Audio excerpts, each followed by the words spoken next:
Boa noite, irmãos. Vamos abrir nossas Bíblias em Isaías, capítulo 29, versículo 13.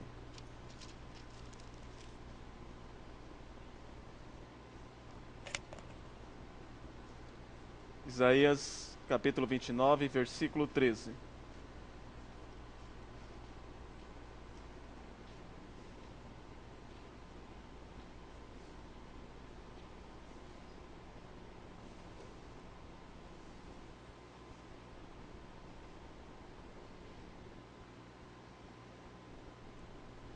O texto diz assim: O Senhor disse: Visto que este povo se aproxima de mim, e com a sua boca e com seus lábios me honra, mas o seu coração está longe de mim, e o seu temor para comigo consiste só em mandamentos de homens, que maquinalmente aprendeu. Hoje nós vamos falar sobre adoração. Aí vamos entender que a preocupação, a ideia central do livro de Malaquias é o culto ao Senhor. Então é o culto segundo Deus, ou seja, como Deus quer ser cultuado, como Ele quer ser adorado. Mas antes vamos estar louvando ao Senhor com o grupo, cantando, entoando louvores a Ele, pois Ele é digno de toda honra e de toda glória.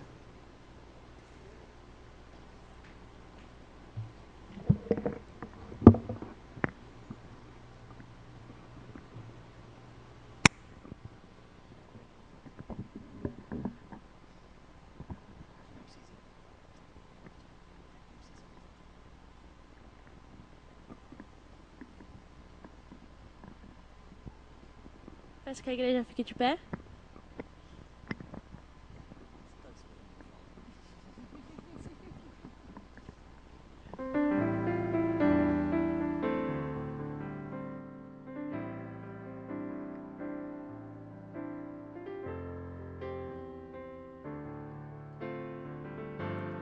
Quero subir ao Monte Santo de Sião e entoar um novo cântico ao meu Deus. Mais que palavras, minha vida eu quero entregar. Purifica o meu coração para entrar em tua presença, contemplar tua grandeza. Quero subir ao Monte Santo de Sião e entoar um novo cântico ao meu Deus. Mais que palavras, minha vida eu quero entregar. Purifica o meu coração para entrar em tua presença, contemplar tua grandeza. Te adoro, Senhor, em espírito e em verdade. Me trouxe aos teus pés na beleza da santidade. Te dou meu louvor e seja um cheiro suave e um som agradável a ti, pois digno és. Te adoro, Senhor, em espírito e em verdade. Me prostro aos teus pés na beleza da santidade. Te dou meu louvor e seja um cheiro suave e um som agradável a ti, pois digno és.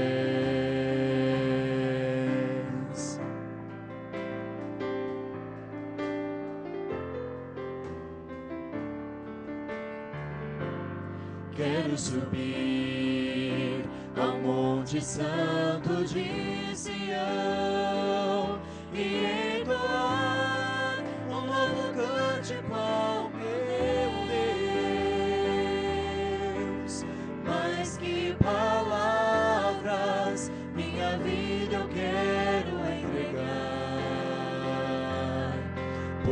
purifica o meu coração para entrar em tua presença. Contemplar tua grandeza, te adoro, Senhor, em espírito e em verdade. Eu me prostro aos teus pés na beleza da santidade. Tu és santo, santo, te dou meu louvor, que seja um cheiro suave e um som agradável a ti, pois digno és. Te adoro, Senhor, em espírito e em verdade. Me prostro aos teus pés na beleza da santidade. Tu és santo, santo, te dou meu louvor, que seja um cheiro suave e um som agradável a ti, pois digno és. E um som agradável a ti, pois digno és. Amém. A igreja pode se sentar.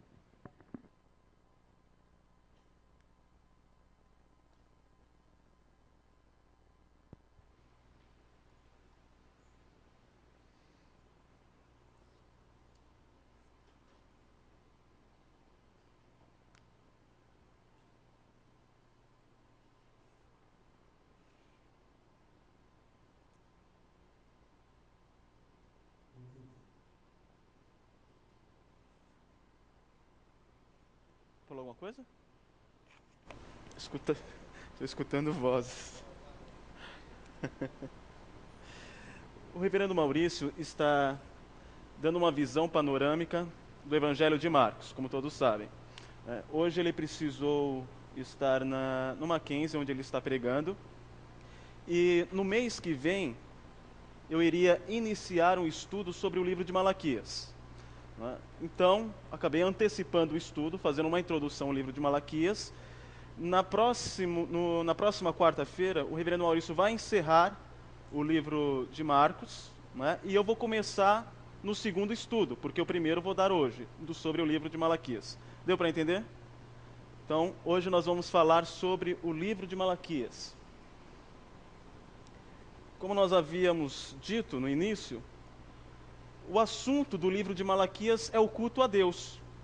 Vocês já pensaram nisso? Quando vocês ouvem falando de Malaquias na igreja, o que vem à mente? Vamos lá, um de cada vez. Dízimo, não é? E para alguns é até uma surpresa você dizer que o assunto principal do livro de Malaquias não é dízimo, é o culto ao Senhor. Aí nós vamos entender por que Malaquias está tratando desse assunto. Algumas perguntas. Como era o culto no Antigo Testamento? Vocês lembram? Como era feito esse culto? Quais eram as características desse culto? É um culto diferente do Novo Testamento, concordam? Concordam ou não? Em termos de forma, não era diferente? O culto no Antigo Testamento como era? Havia o quê? Quais elementos no culto? Sim? Sacerdote. No Novo Testamento, quando Cristo veio e inaugurou a nova aliança, nós precisamos de um sacerdote? Precisamos de um sacerdote como no Antigo Testamento, para entrar no lugar santo dos santos? Precisamos disso? Não. No culto, no Antigo Testamento, nós tínhamos vários elementos simbólicos, que eram, na verdade, sombras daquilo que Cristo faria no futuro. Então, o templo era muito importante. O templo era o quê? O lugar de encontro entre o Deus Santo e um povo pecador. Quando Jesus vem, ele diz que ele é o templo. Ele agora é este ponto de encontro entre um Deus Santo e um povo pecador. No templo tinha o quê? O que tinha no templo? Sim? Vamos lá. Isso mesmo. No templo tinham sacrifícios, correto? E agora, nós precisamos de sacrifícios, matar animais, para nos achegarmos a Deus? Não, porque Jesus Cristo é o sacerdote, né? E ele também é o próprio sacrifício, e ele também é o templo. No entanto, a pergunta é: haveria princípios norteadores do Antigo Testamento para o culto hoje? Então, nós percebemos que o culto mudou de forma, não é? A forma do Antigo Testamento é diferente a partir do Novo. Mas será então que não tem nada no Antigo Testamento como princípios que norteiam o culto hoje? Será que eu tenho que então esquecer do Antigo Testamento? Não. A forma mudou, mas os princípios continuaram. E esses princípios do Antigo Testamento podem ser aplicados para nós hoje. E nós vamos ver quais princípios são esses. Então, quais são esses princípios? Antes, nós vamos entender o contexto histórico em que foi escrito Malaquias. Nós sabemos que no povo de Israel, ou melhor, em Judá, aconteceu alguns eventos importantíssimos. Nós temos aqui, com Nabucodonosor,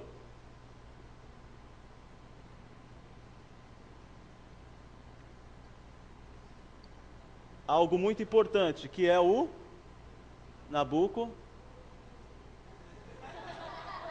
para ver se vocês estavam espertos, entendeu?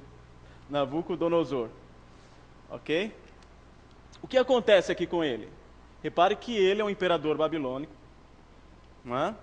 Ele conquistou a Síria e também o Egito, e quando ele conquista essas duas potências, ele se torna a potência principal daquela época. O Egito, ele tinha dominado Judá. Quando eles conquistaram o Egito, eles ganharam de bônus quem? Judá. Então acontece aqui 4 invasões. A primeira invasão de Nabucodonosor, ele leva um jovem e mais 3 amigos para trabalhar na cúpula, na administração do império. Quem são essas pessoas? Daniel e os amigos dele, você lembra? Sadraque, Mesaque e Abidnego, não é? Então nessa primeira invasão, aqui ficou parecendo, é melhor eu pegar uma... Eu achei que não iria usar um apagador, mas... é melhor que eu use, né?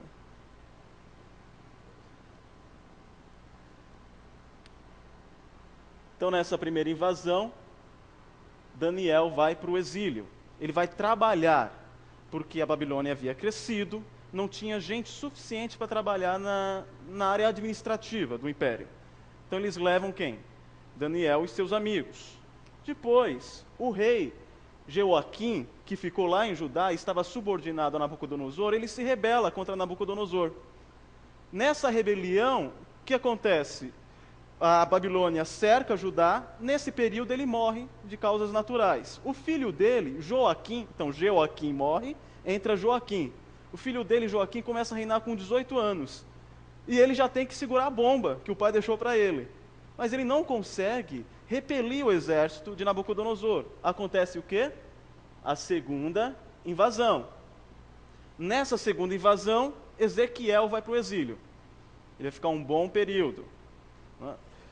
Joaquim também é levado para o exílio e Nabucodonosor coloca um outro rei no lugar, que é Zedequias.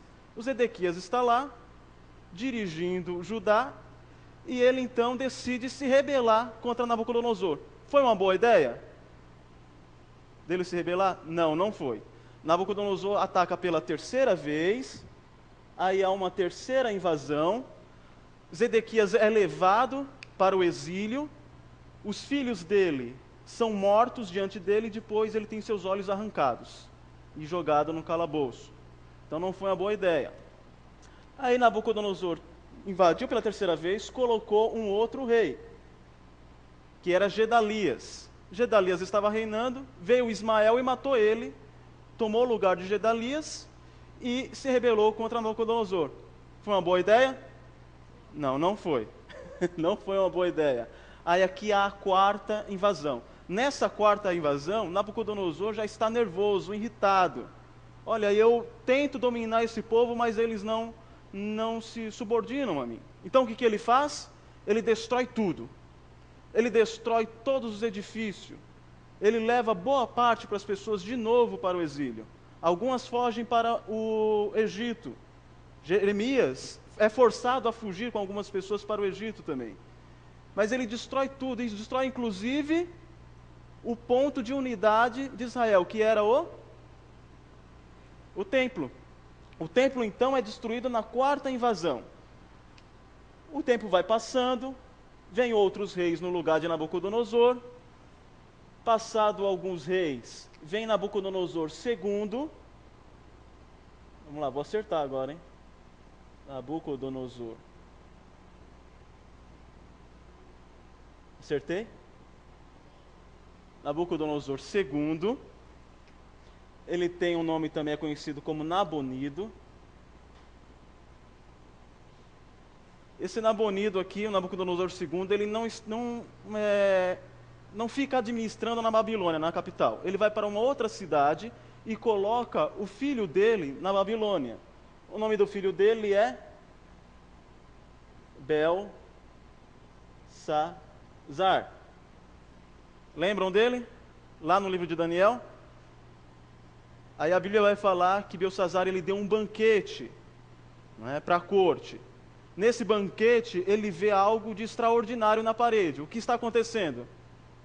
Ele vê os dedos escrevendo.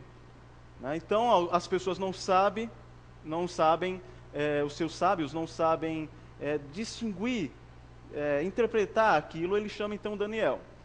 E quando Daniel interpreta, a notícia não era nada boa. A notícia é que o reino dele havia sido pesado e ele foi considerado insuficiente, e agora o Senhor estaria tomando o reinado dele. Naquele mesmo dia, o que acontece? Dário, um homem, um soldado, ou melhor, um comandante, um líder, ele está subordinado a Ciro, Então ele vem, entra na Babilônia e toma o reinado de Nabucodonosor. Agora, quem é o imperador? É Ciro, da Pérsia. A Babilônia cai, entra um novo império, que é o Império Persa, com Ciro. O que Ciro faz de importante? Enquanto Nabucodonosor tinha levado todas essas pessoas, não só os judeus, mas outras nações para a Babilônia, Ciro ele vai fazer o quê? Ele vai libertar. E ele se denomina como o libertador. Então, com Ciro, nós temos a primeira volta do povo de Judá. O primeiro retorno. Eles retornam, liderado por Sesbazzar. Passado algum tempo, há um segundo retorno, com Esdras.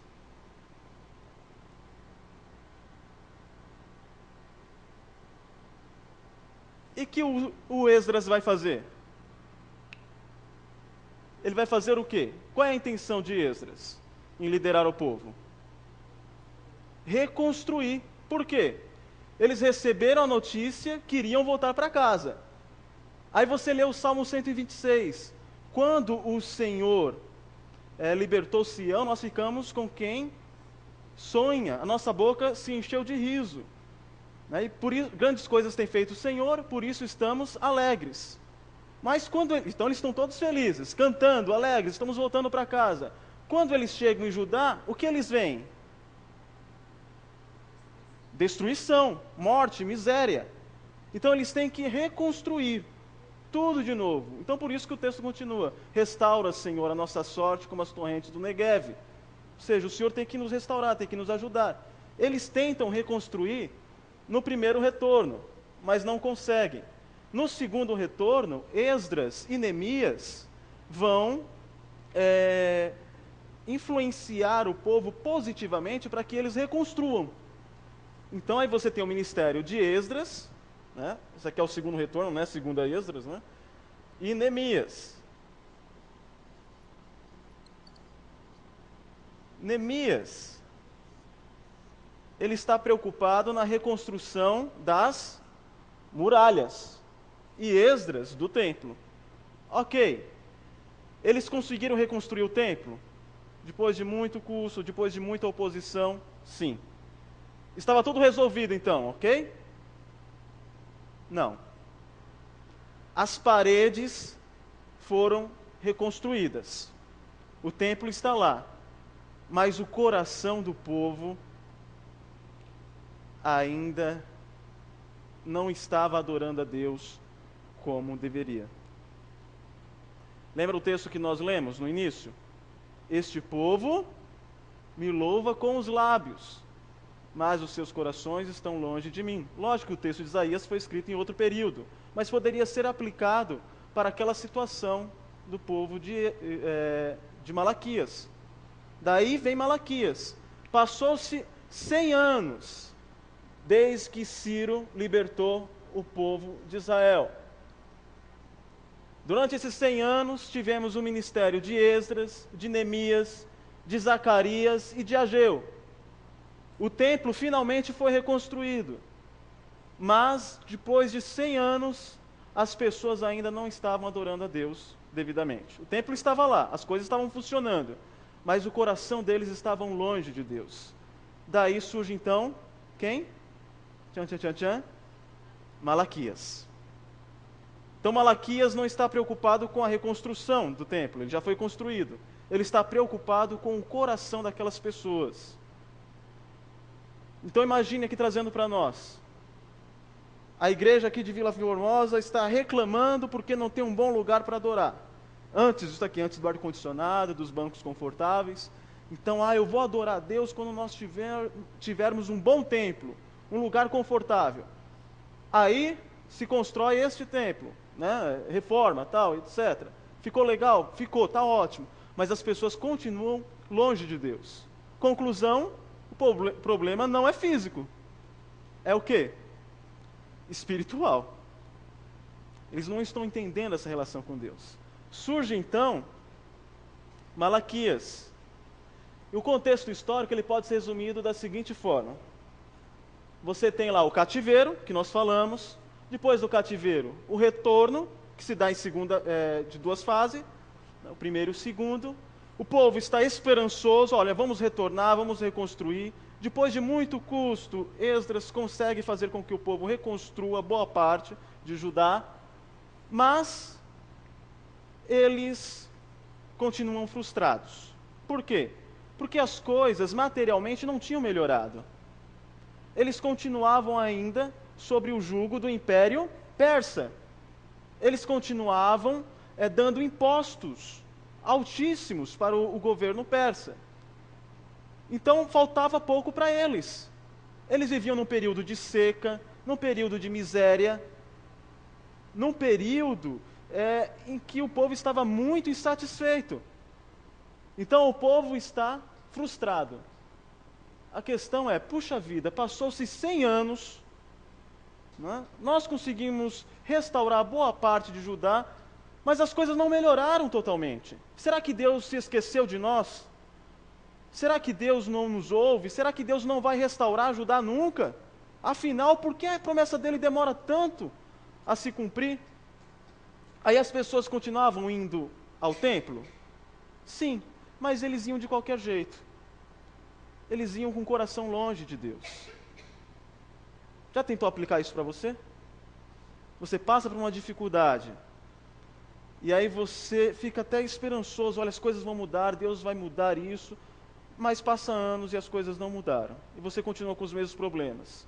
E aí você começa a ficar desanimado para ir à igreja. Mas você vai de qualquer jeito. E aí o culto está acontecendo, você olha para cima, fala, olha, aqui precisa pintar ali. Você está olhando para as paredes, você não sabe o que está acontecendo. É que nem a história, né, de um esposo que, para agradar a sua esposa, ele começou a ir à igreja. Ele ia, mas ele não ia porque ele estava querendo ir mesmo, mas para agradar ela, para ela não bater nele. Era uma mulher muito crente. Ok, ele está indo para a igreja e teve um dia que ela fica doente. Ele falou assim, olha, eu vou ficar com você, vou cuidar de você, então hoje eu não vou para a igreja. Ela falou assim, não, eu estou bem, você pode ir, né? Não é nada grave, você pode ir, eu fico aqui em casa. Ele, não, eu quero ficar com você. Não, vai à igreja. Ele foi. Ele assistiu o culto. Quando ele voltou, ela perguntou, e aí, como foi o culto? Ele, foi bom. Ela, o que o pastor pregou?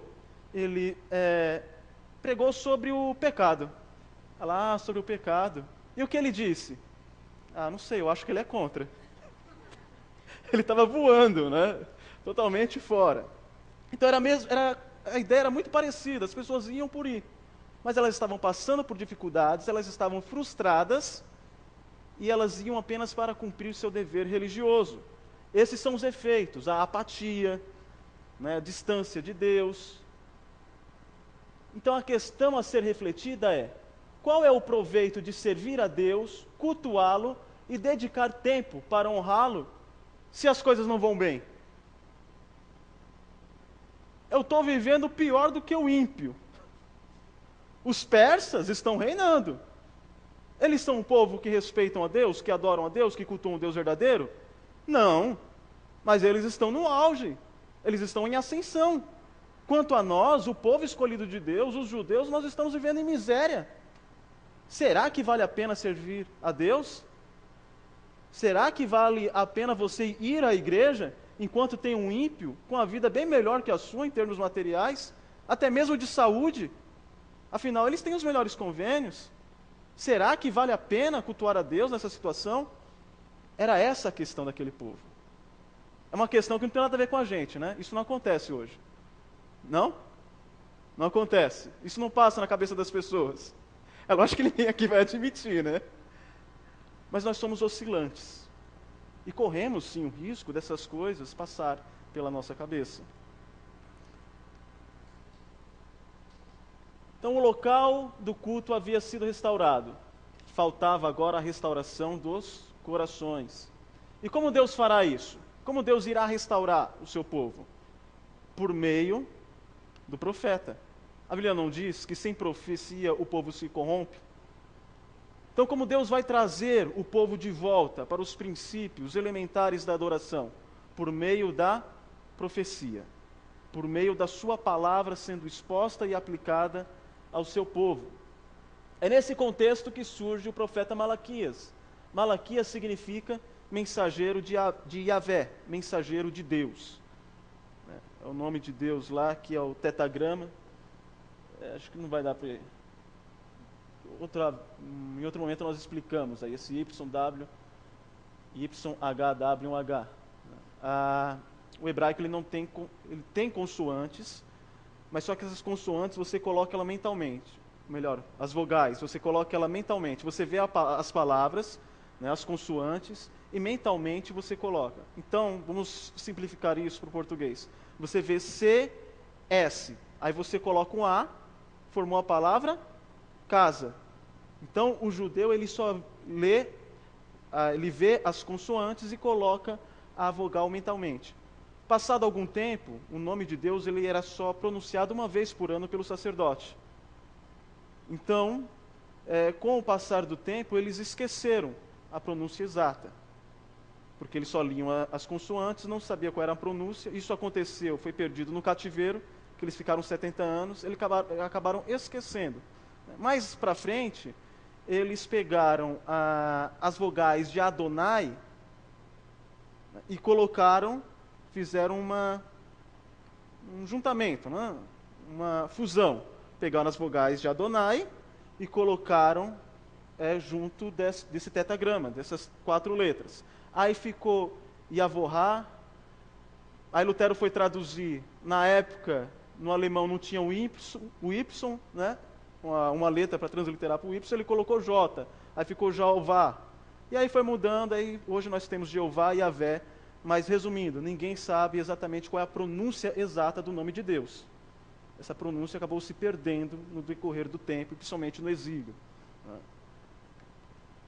É como um professor de hebraico falou, olha, é melhor colocar Y, H, W, H, que são as letras transliteradas, né? Eu acabei acostumando e esqueci de mudar e coloquei desse jeito. Mas a ideia é mensageiro de Deus, mensageiro de Yahvé, ou Jeová. E o que ele vai fazer? Ele vai denunciar o descaso com as coisas de Deus. Ele vai denunciar a corrupção do clero aqui são os líderes religiosos da época, não é? Ele vai denunciar também o casamento misto e abusos por parte dos poderosos. É isso que Malaquias vai denunciar. Olha, vocês não estão cultuando devidamente a Deus. Por quê? Porque você não cultua a Deus de qualquer jeito. Você deve ter uma vida íntegra. Se você está explorando outros, como você pode adorar a Deus dessa forma? E repare que não era somente o povo que estava apático em relação à adoração a Deus. Os próprios sacerdotes também estavam. Eles foram influenciados por aquele momento que eles estavam vivendo. Então Malaquias irá denunciar isso. Houver alguma dúvida, levantem a mão. E ele vai dizer que o povo tinha que permanecer fiel a Deus, mesmo em tempos difíceis. E o povo deveria cultuar a Deus e servi-lo, independentemente das circunstâncias em que se encontravam. É uma mensagem boa para aquele povo? O povo está em miséria, passando por necessidade. Malaquias fala assim, olha, independente das circunstâncias de vocês, vocês devem adorar a Deus, como Ele merece ser adorado, e vocês não estão fazendo isso. É uma boa notícia para eles, para quem escuta? Não é mesmo, né? Não é mesmo. Eles esperavam uma mensagem de ânimo, de esperança, mas não foi isso que eles ouviram. Eles ouviram uma bronca da parte de Deus. Agora o livro, ele tem um estilo muito interessante. É um livro que ele tem um estilo dialógico, ou seja, é um diálogo. Quer ver? Abra lá sua Bíblia em Malaquias agora.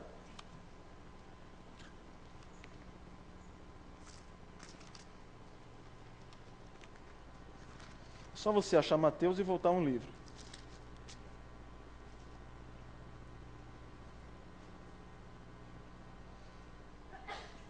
Então ele tem um estilo dialógico que se destaca dos demais. Nenhum outro livro segue essa estrutura. Então você vai ver aí 5 sessões. A primeira sessão, ela vai do capítulo 1, do versículo 1 ao 5. E como essa primeira sessão é introduzida? Leia aí, alguém quem achar, o versículo 2.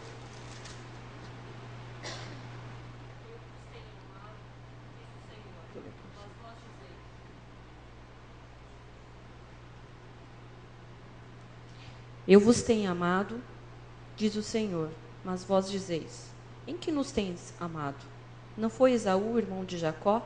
Disse o Senhor, todavia amei a Jacó. Vocês estão percebendo o diálogo aqui? O Malaquias aqui é um mediador entre Deus e o povo. Então, por meio de Malaquias, Deus fala o que para o povo? Eu tenho amado vocês. Não é isso que o texto diz? Aí o povo diz, amém, que bom. É isso? Como que o povo responde? Como? O Senhor tem nos amado? No que o Senhor tem nos amado? Olha a nossa vida como está. Nós estamos vivendo em miséria. É isso? É esse o seu amor? E que Deus vai dizer? Eu amei a Jacó e me aborreci de Esaú. Essa é a resposta de Deus. E nós vamos analisar o que Deus está querendo dizer com isso. Então, a primeira sessão Deus diz, eu vos tenho amado. O povo não vai ficar quieto, é um povo rebelde. Eles já estão nervosos com a sua situação. Em que nos tem amado? Em que nos tens amado? Deus vai responder, amei a Jacó e me aborreci de Esaú. Segunda sessão, versículo 6, do mesmo capítulo 1. Quem achar, por gentileza, leia.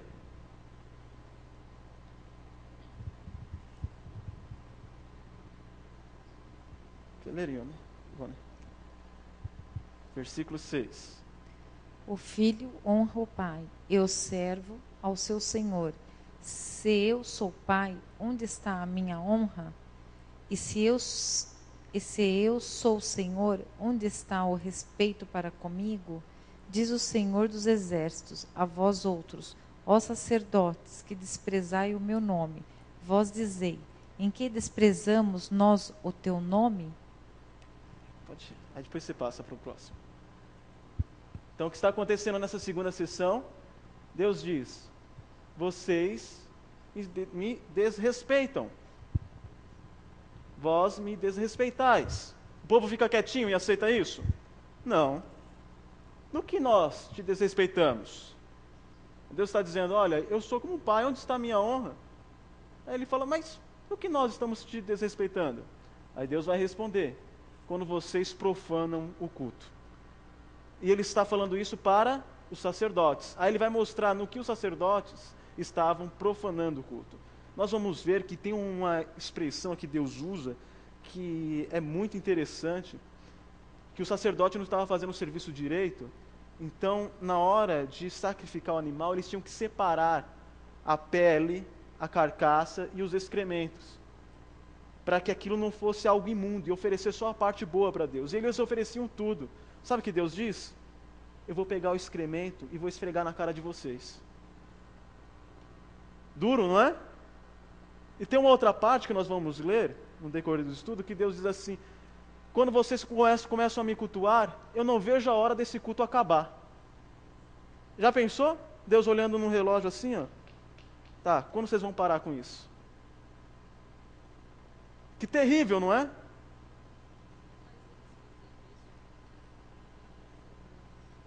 Oi? Eles faziam isso porque eles estavam passando por dificuldades, miséria. E aquela miséria, aquelas dificuldades, acabou influenciando a atitude deles no culto. A ideia é: para que eu vou servir a Deus se a minha vida não está tão boa assim? Eles começaram a desanimar. E aí eles serviam a Deus de qualquer modo. E o sacerdote já não ligava mais para aquilo que ele entendia como detalhes. Ah, isso daí tanto faz. Exatamente, começou a virar um desleixo da parte deles, tanto do povo quanto dos próprios líderes. Segunda sessão vai do capítulo 2, versículo 17, até o versículo 5 do capítulo 3. Então, lá no versículo 17 do capítulo 2, o que diz aí? Enfadais o Senhor com vossas palavras e ainda dizeis, em que o enfadamos? Nisto que pensais, qualquer que faz o mal passa por bom aos olhos do Senhor, e desses é que ele se agrada. Ou onde está o Deus do juízo? Eis que eu envio o meu mensageiro, que preparará o caminho diante de mim.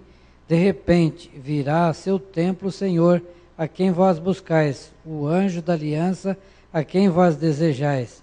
Eis que ele vem, diz o Senhor dos Exércitos. Até aí tá bom. Depois nós vamos tratar mais profundamente esse texto. O que Deus está dizendo? Vocês me enfadam. E aí eles perguntam: em que nós te enfadamos? E Deus vai responder: ao pensar que eu sou injusto. Por que eles dizem aqui? Qualquer que faz o mal passa por bom aos olhos do Senhor. Para que eu vou adorar um Deus que parece que não faz distinção entre aqueles que praticam a justiça e aqueles que praticam a injustiça? Olha só o que o povo está dizendo para com Deus. Então, aparentemente a pessoa estava lá sentada, eles não sentavam, né? Mas vamos aplicar isso à igreja. Então imagine uma pessoa sentada na igreja, né? Você olha, ela está quietinha lá, você fala: é um santo, né? Um santo homem de Deus. Mas a cabeça dele está viajando e ele está pensando: Deus não faz justiça. Parece que Deus não é tão justo assim. Você está vendo o pensamento dele? Não, mas Deus está.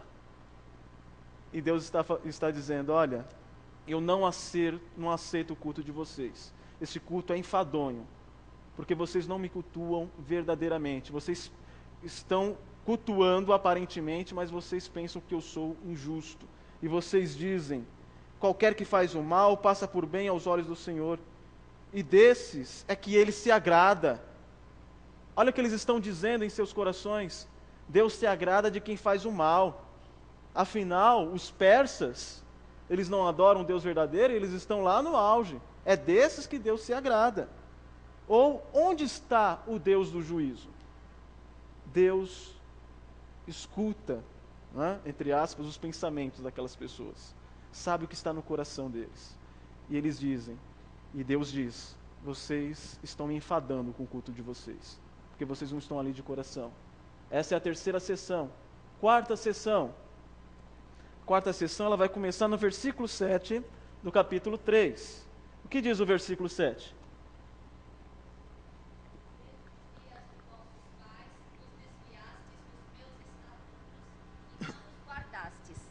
Tornai-vos para mim, e eu me tornarei para vós outros, diz o Senhor dos Exércitos. Mas vós dizeis, em que havemos de tornar?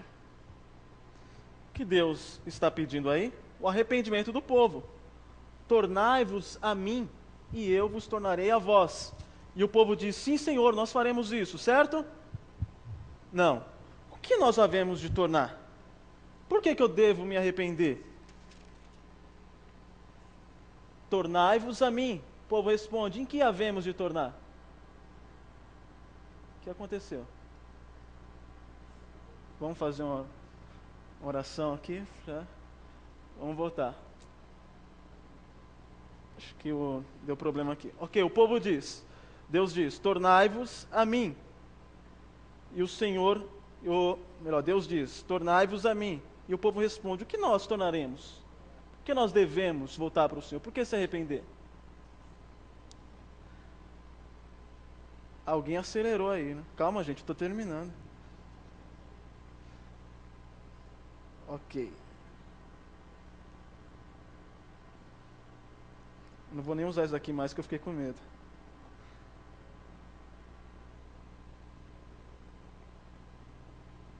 Tornai-vos a mim. Em que havemos de tornar? Aí entra aquele texto que é o texto mais conhecido no livro de Malaquias.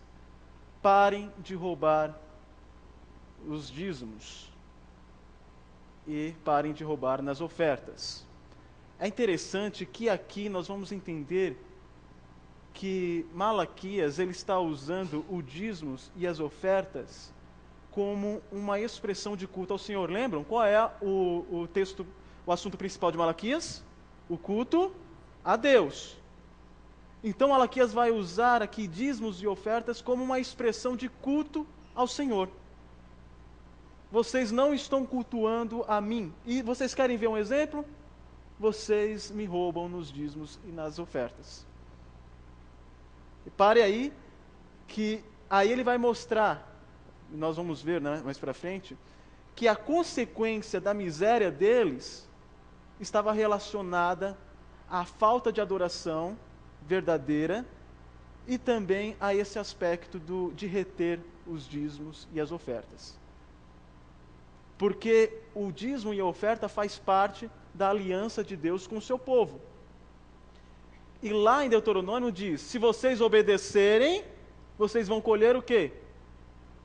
Bênçãos. Se vocês não obedecerem, vocês vão colher o quê? Maldição. A ideia ali é que o povo trabalhava, mas naquilo que dependia de Deus, né? Ele está dizendo, se vocês me obedecerem naquilo que depende de mim, que é mandar a chuva, eu vou fazer. Mas a estabilidade financeira, ela vem também com o seu trabalho. Ou seja, o que depende de mim eu faço, que é cavar, jogar semente, regar, né? Mas eu sei que quem vai produzir é quem? Deus. Então essa parte eu vou descansar em Deus. E nós vamos ver essa questão mais para frente e vamos entender que a maior preocupação daqui de Malaquias não é que Deus precisa do dinheiro, mas que os dízimos e ofertas eram uma expressão de adoração e que o povo falhava nisso.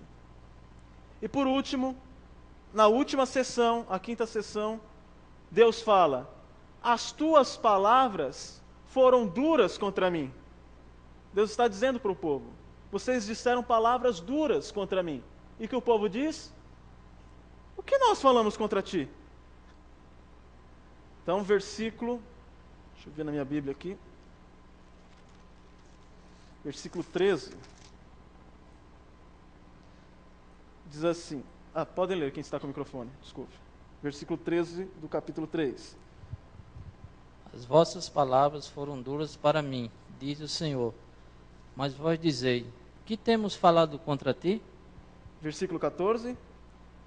Vós dizeis, inútil é servir a Deus, que nos aproveitou termos cuidado em guardar os seus preceitos e em andar de luto diante do Senhor dos Exércitos. Então, eles dizem, Deus diz, as tuas palavras foram duras contra mim. O povo diz, o que nós falamos contra ti? Deus diz, vocês disseram que é inútil me servir. Afinal, o ímpio prospera e vocês não. Foram essas palavras que foram duras contra mim.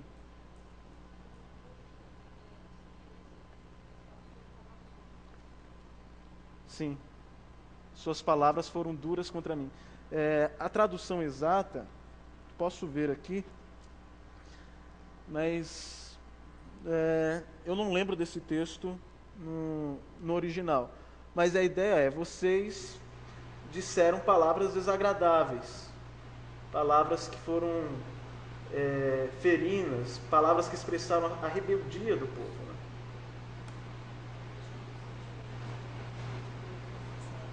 Uhum. Exato. E a gente já viu um pouco dessas palavras. Né? É inútil servir ao Senhor. Né? Para que servir a Deus? Ele não faz diferença entre justo e injusto. Foram realmente palavras duras direcionadas ao Senhor. Ok, essas são as 5 sessões, marcadas por esses 5 diálogos. Né? E o decorrer, as outras partes do livro, é uma argumentação de Deus. Né? Cada sessão é marcada por esse diálogo, e o decorrer do livro é uma argumentação de Deus referente a cada diálogo desse. Logo, nós vamos ter aqui, mais ou menos, no mínimo 5 assuntos a serem tratados.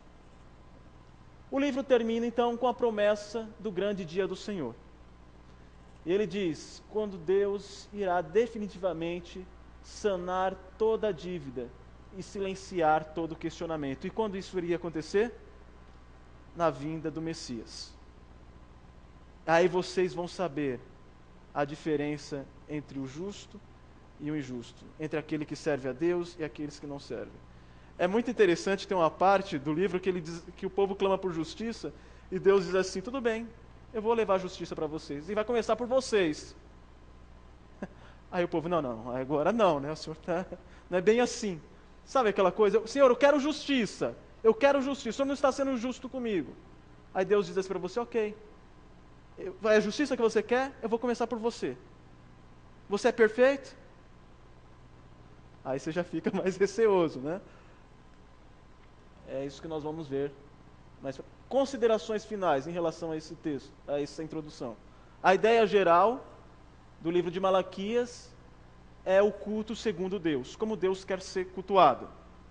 Foi isso que nós aprendemos até aqui. Essa é a ideia geral do livro de Malaquias. O contexto histórico. O livro foi escrito em um tempo de frustração e profundo desânimo. Já fazia mais de 100 anos que eles tinham voltado do cativeiro. Tinham reconstruído boa parte. Já tinham tempo construído. No entanto, as coisas não estavam tão boas. Eles estavam vivendo em miséria.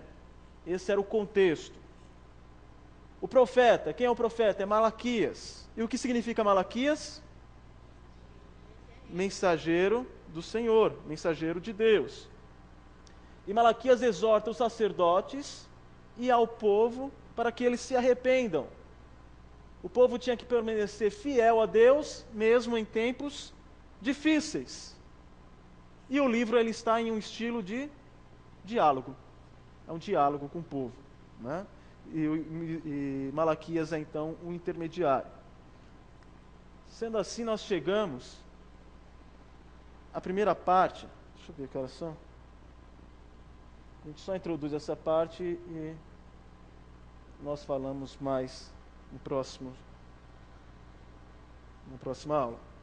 Então, a primeira parte você pode resumir a primeira sessão da seguinte forma: por que cultuar a Deus se tudo está dando errado? Você saberia responder essa pergunta? Alguém está lá com dificuldade e você diz assim: olha, meu irmão, vamos à igreja. Ele: por que eu vou ir à igreja se está tudo dando errado? Para que cultuar a Deus? Essa era a interrogação do povo. É. Uhum. Passar pela tempestade sem Deus, Uhum. aí é mais difícil ainda, né? Sim. É aquele ditado, né, que já virou até um clichê, né? Que você sem Deus não é nada. Deus sem você continua sendo Deus. É verdade. Não é? Deus não precisa de nós que precisamos dele. Né? Exato. Mas o povo ali está com o coração duro.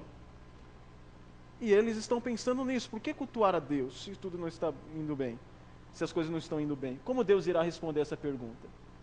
É onde começa a primeira sessão, que diz: eu vos tenho amado. O povo questiona: em quem nos tens amado? Deus responde: amei a Jacó e me aborreci de Esaú. Mas antes dessa sessão, né, já falei disso, né? Você já se perguntou por que cultuar a Deus? Por que ir à igreja enquanto os outros se divertem? Estão assistindo Faustão e você está lá na igreja? Qual é a vantagem de um ímpio para um cristão? Se na maioria das vezes parece que o ímpio prospera mais do que aquele que serve a Deus. Lembra que Asaf interrogou isso? Lá no Salmo 73? Eu invejava a prosperidade dos ímpios. Porque eles têm pele lustrosa, eles não partilham das canseiras dos mortais. Quanto a mim, eu sou afligido todo dia. Então, qual é a vantagem de servir a Deus? Por que cultuar a Deus se tudo está dando errado? Aí começa a instrução no livro de Malaquias. Primeiro versículo 1 diz: sentença pronunciada pelo Senhor contra Israel, por intermédio de Malaquias. Alguém tem a revista, a Bíblia da tradução corrigida? Acho que a maioria tem revista e atualizada, né? Alguém tem a corrigida? Tem?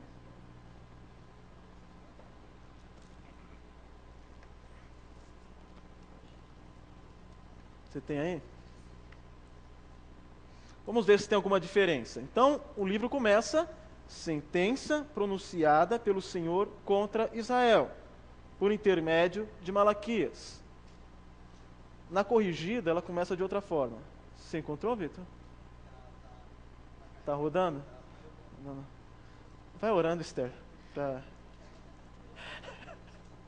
Malaquias, capítulo 1, versículo 1.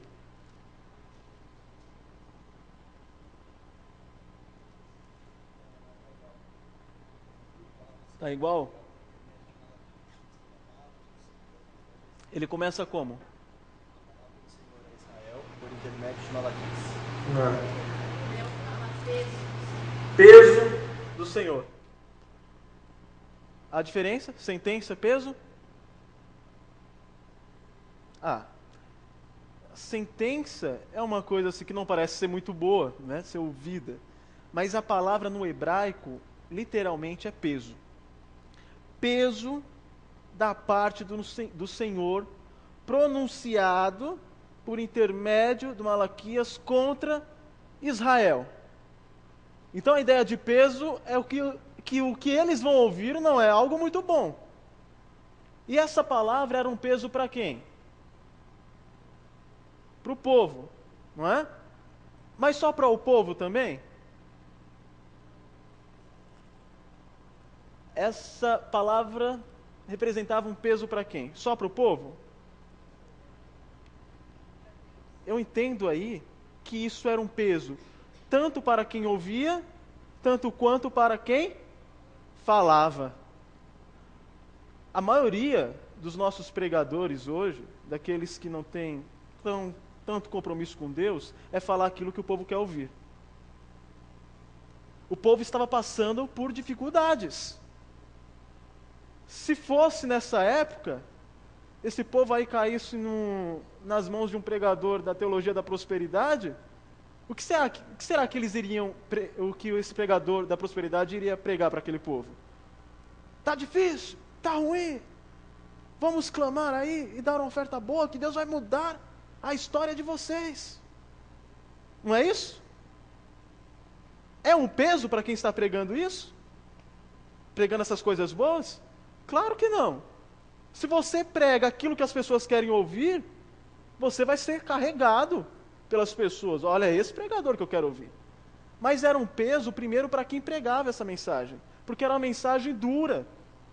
Uma mensagem que não iria ao encontro daquelas pessoas, mas que iria de encontro.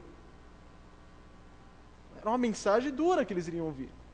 Era uma mensagem dura para quem pregava e para quem também ouvia. Outra coisa que nós aprendemos aí, que Malaquias era um arauto, ou seja, ele falava em nome de um rei, que é o Senhor dos Exércitos, que é Deus. A mensagem não é de Malaquias. O texto diz o quê? Sentença pronunciada pelo Senhor contra Israel por intermédio de Malaquias. A mensagem não era de Malaquias. Não saiu da mente dele. Não era o que ele queria dizer. Era uma mensagem vinda de Deus. Malaquias era apenas o quê? O meio pelo qual as pessoas iriam ouvir. E terceiro, essa mensagem era para o povo de Deus, era contra o povo de Deus. Não era uma mensagem favorável. Nós já aprendemos 3 lições no primeiro versículo. Quem prega não deve pregar a sua mensagem, mas a mensagem de Deus. Quem prega, muitas das vezes, vai ser uma mensagem de peso. E ela é pesada tanto para quem fala quanto para quem ouve. Mas é o que Deus quer nos dizer e nós devemos escutar. E Deus vai então declarar, versículo 2: Eu vos tenho amado, diz o Senhor. O povo irá responder: de que maneira nos tens amado? Seria esse tipo de questionamento exclusivo daquela época? Será que algumas pessoas ouvem dizendo assim: olha, Deus te ama, e a pessoa questiona em seu coração: será que Deus me ama mesmo? Porque eu estou passando por uma dificuldade tão terrível. Será que isso é verdade? Eles questionaram isso. E aí, Deus vai dizer, como Deus vai responder isso? Porém, disse o Senhor: todavia amei a Jacó, porém aborreci a Esaú. E fiz dos seus montes uma assolação, e dei a sua herança aos chacais do deserto. Se Edom diz: fomos destruídos, porém tornaremos a edificar as ruínas, então diz o Senhor dos Exércitos: eles edificarão, mas eu destruirei. E Edom será chamado terra de perversidade, e povo contra quem o Senhor está irado para sempre. Os vossos olhos o verão, e vós direis, grande é o Senhor, também fora dos limites de Israel. Isaac tem 2 filhos, certo?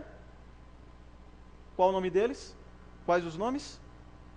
Nós temos o primogênito, que é Esaú. Esaú cresce,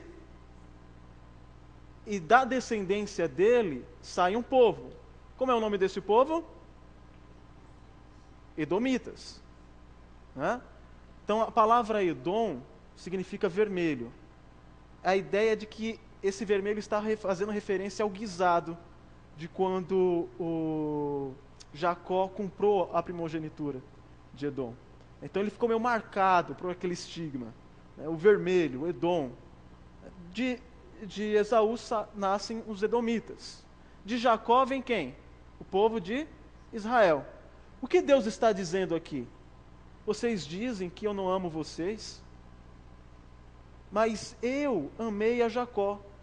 Amou o bonzinho, né, dos dois. Não, ele amou o pior. Que Jacó significa suplantador, o enganador. Ele escolheu Jacó e se aborreceu de Esaú. Deus está dizendo mais ou menos isso para eles. Imagine se vocês fizessem parte do povo de Edom. Seria algo bom para vocês? Não, porque assim como Judá está voltou do exílio e está tentando reconstruir e conseguiram algumas coisas, Edom também. O povo de Edom também foi exilado e eles voltaram. Mas há uma diferença. eu não vou deixar eles reconstruírem a cidade deles. Se eles se levantarem, eu vou destruir. Porque eu, o Senhor, decidi me aborrecer dos edomitas, mas eu amo a Jacó. Eu amo, eu disciplino, e meu amor está sobre eles. Trazendo para nós, se você questiona o amor de Deus, Deus está dizendo assim: o que vai expressar que eu amo não são as coisas que você tem, mas o fato de que eu lhe concedi salvação em Cristo. O fato de que eu escolhi te salvar. Eu poderia não ter escolhido. E se eu não tivesse escolhido vocês, vocês seriam como os edomitas, seriam totalmente destruídos. Deus está dizendo: o que torna vocês pessoas amadas é o fato de que vocês têm a salvação. Deus, algumas pessoas vão dizer assim: olha, será que Deus é injusto por escolher alguns e outros não? Essa é uma pergunta em que o homem está no centro, é uma pergunta antropocêntrica. A pergunta mais correta deveria ser: será que Deus seria injusto se mandasse todo mundo para o inferno? Não. Porque ele disse para Adão: se vocês comerem, certamente que morrereis. Se ele mandasse todo mundo para a morte eterna, ele estaria sendo justo. Mas aprouve Deus usar também da sua misericórdia. E dentre da humanidade caída, ele escolheu alguns para salvar. E se você questiona o amor de Deus, você está sendo ingrato, porque Deus te diz: eu te amei. E a maior expressão de amor foi eu enviar o meu filho para te salvar. Foi eu te escolher para que você não perecesse para sempre. A maior expressão do meu amor é a vida eterna, não são as coisas materiais. As coisas materiais são bênçãos de Deus? Sim. Mas a maior expressão do amor dele não são essas coisas. É a salvação que nós temos em Cristo Jesus. Por meio de Cristo Jesus, por meio do seu sacrifício, da sua dor, nós fomos salvos. Então Deus está dizendo: o meu amor é expresso na minha escolha em salvar Israel. Porque eu poderia ter invertido isso, salvado Edom e ter rejeitado Israel. Mas não. Vocês devem me agradecer e se sentir amados, porque eu escolhi Israel. Primeiro, a resposta de Deus nos ensina 3 coisas. Não podemos medir o amor de Deus por questões transitórias, como situação financeira, estabilidade familiar ou posição social. Como eu disse, isso são bênçãos de Deus, sim. Mas isso não vai dizer que você é mais amado ou menos amado. Você não pode olhar para um irmão da igreja e falar assim: bem, ele, como está numa posição financeira alta, ele é mais amado por Deus. Não. Não. Isso não faz distinção de quem Deus ama ou não.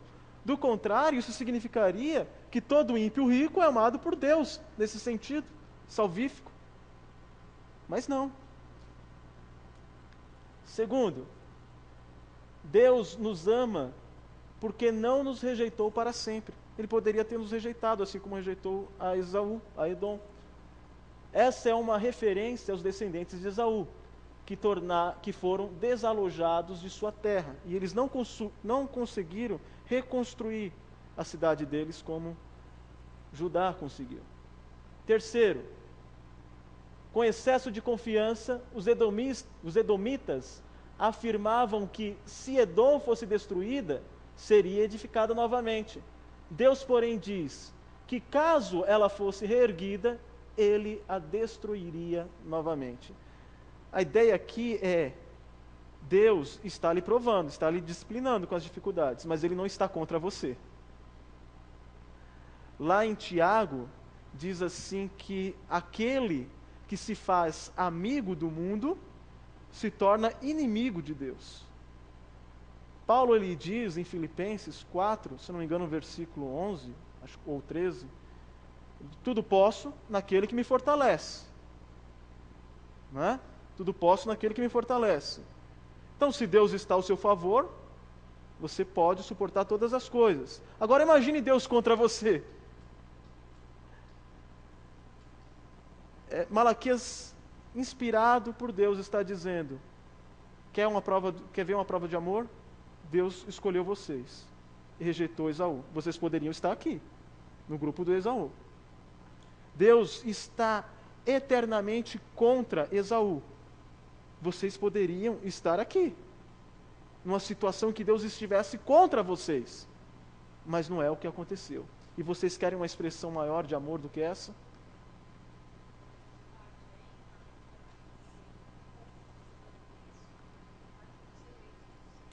Exato. Não é? Exato.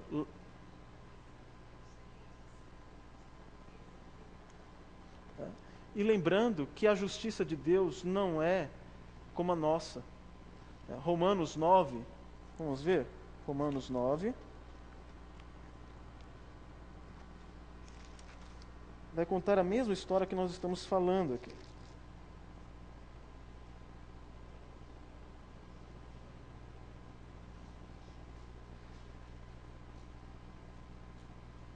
Versículo 11, diz assim, está se referindo a Rebeca, a esposa de Isaac. E ainda não eram os gêmeos nascidos. Está se referindo a quem? Os gêmeos? Esaú e Jacó. Nem tinham praticado o bem ou o mal, para que o propósito de Deus quanto à eleição prevalecesse, não por obras, mas por aquele que chama. Já fora dito a ela, o mais velho será servo do mais novo, do mais moço. Como está escrito, amei Jacó, porém me aborreci de Esaú. Versículo 14, que diremos, pois? Há injustiça da parte de Deus? De modo nenhum. Pois ele diz a Moisés, terei misericórdia de quem me aprouver ter misericórdia, e compadecer-me-ei de quem me aprouver ter compaixão. Ele está dizendo, eu sou Deus, eu sou soberano, e eu faço o que eu quero. E vocês não podem me questionar. Saber que Deus é onipotente, muitas pessoas creem nisso. E alguns acham que por meio de suas vontades e de suas orações, a onipotência de Deus pode ser usada ao favor delas, ao seu bel prazer. Mas a Bíblia diz que Deus é onipotente e é soberano. Isso significa que Ele faz o que Ele quer com a onipotência dEle. E nós não controlamos Deus. Nas nossas relações, nós temos uma relação de troca. Eu dou para receber. Com Deus não é assim. Ele diz, não depende de quem quer ou de quem corre. Depende de eu usar de misericórdia. E a palavra misericórdia ela é diferente de graça. Graça é o quê? Favor imerecido. E misericórdia? A graça é um favor que Deus nos dá que nós não merecemos. É quando nós recebemos algo que não merecemos. E misericórdia? Exatamente, é quando Ele não nos dá o que nós merecemos. Nós não merecemos a salvação, mas Ele nos dá. Nós merecíamos o inferno, mas Ele não nos dá. Então isso é graça e também misericórdia.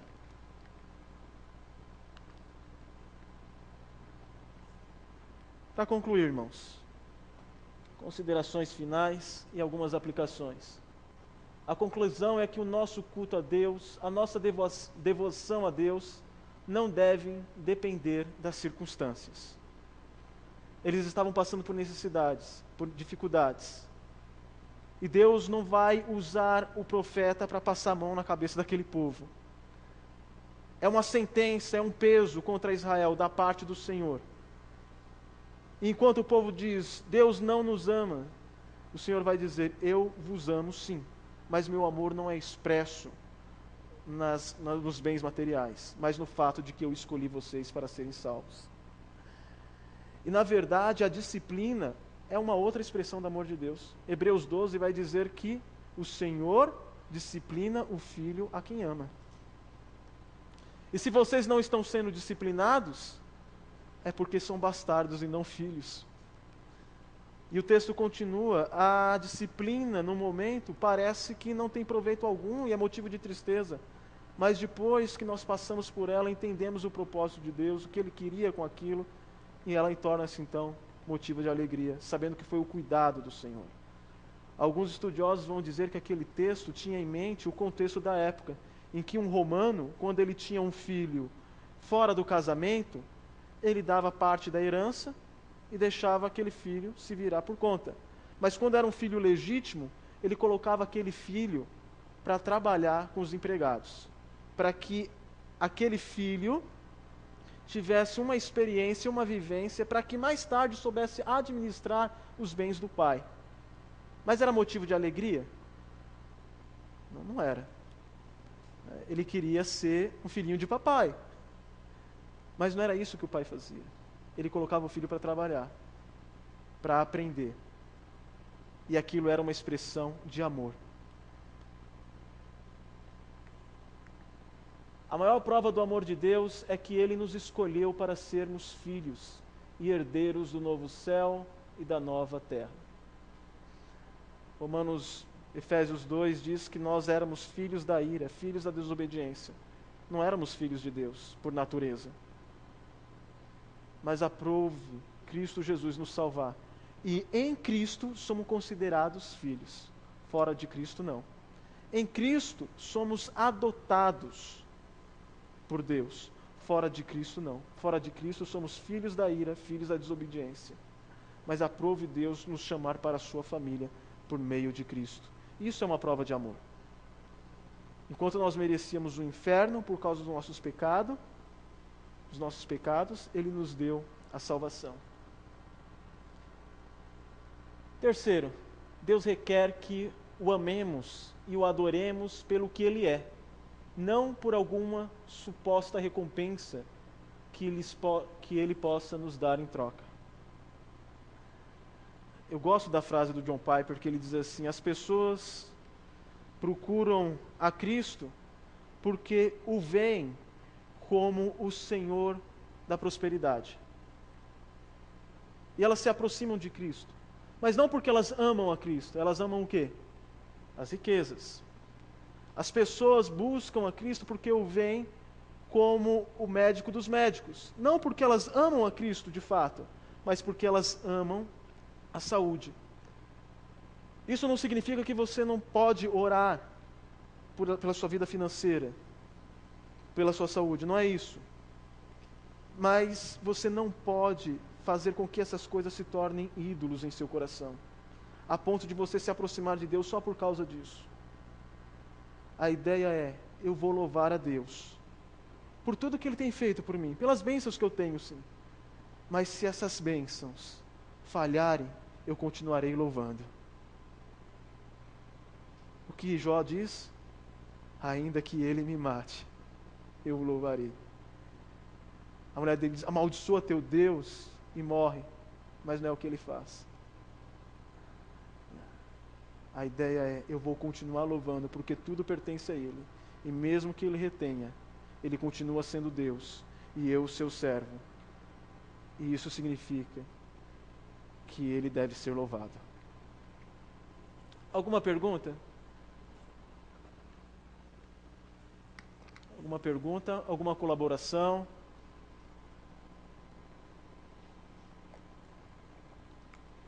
Valendo. Tempo.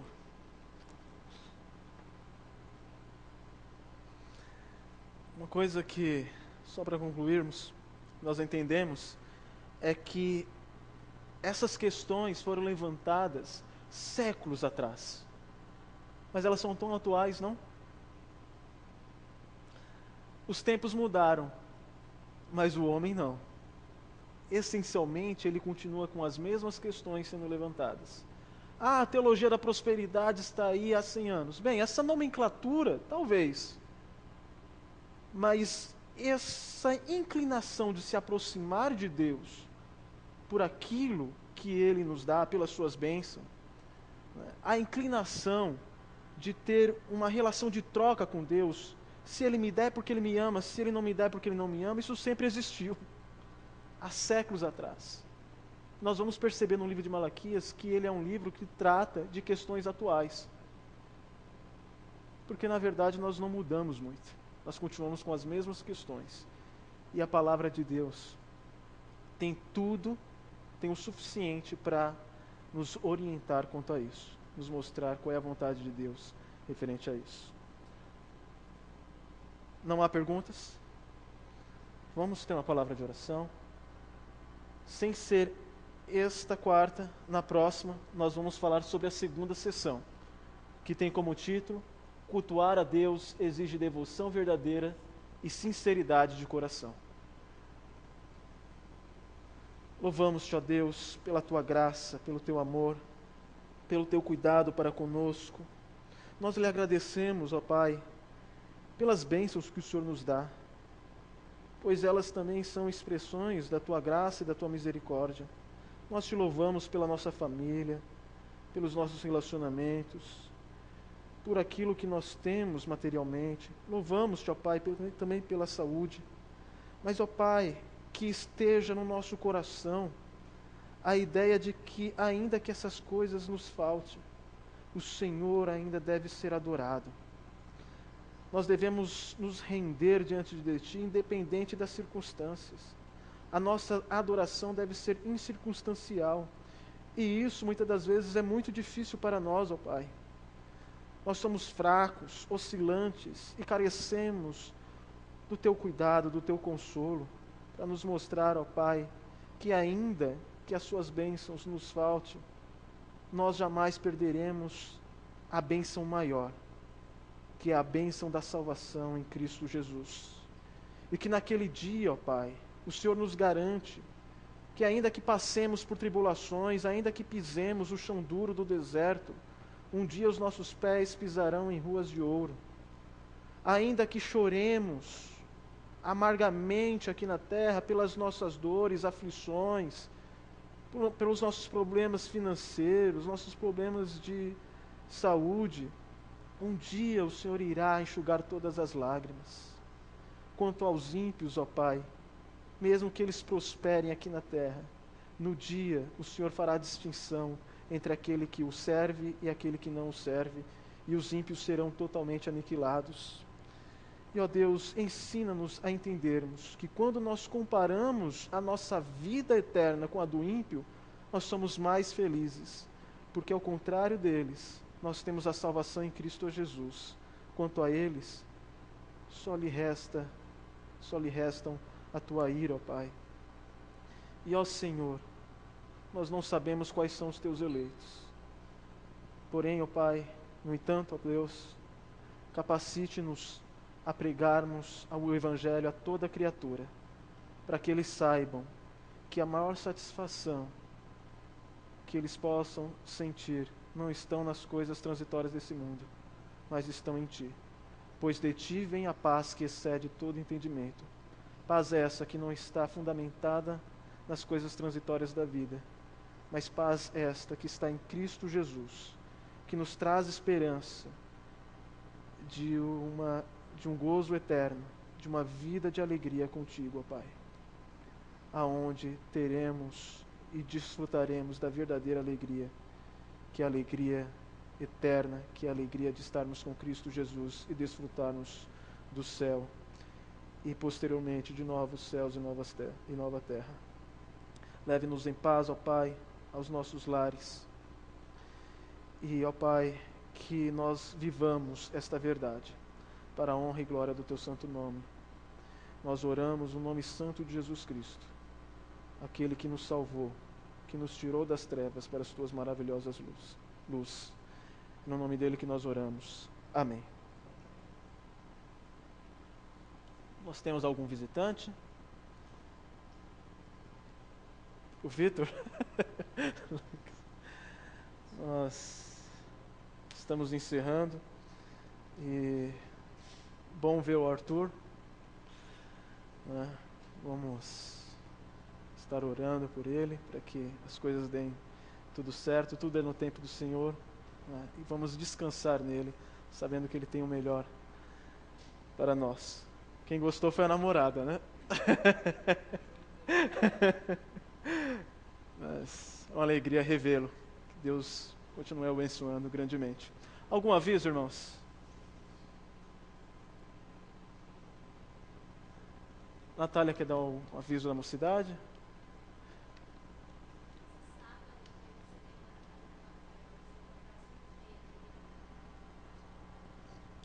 Escutaram, né? Sábado, cinema em casa, na casa do Rafael, né? Vão se encontrar 5h30 aqui na igreja, né? Eu não vou estar, vou estar fora, vou pregar em Rio Claro. Eu só vou sair na sexta-feira e só volto no dia 4, que é terça-feira. Eu tentei fugir desse compromisso, mas não encontrei ninguém para me substituir. Então eu sinto muito, não vou estar com os jovens nesse período. Tentei mesmo, de verdade.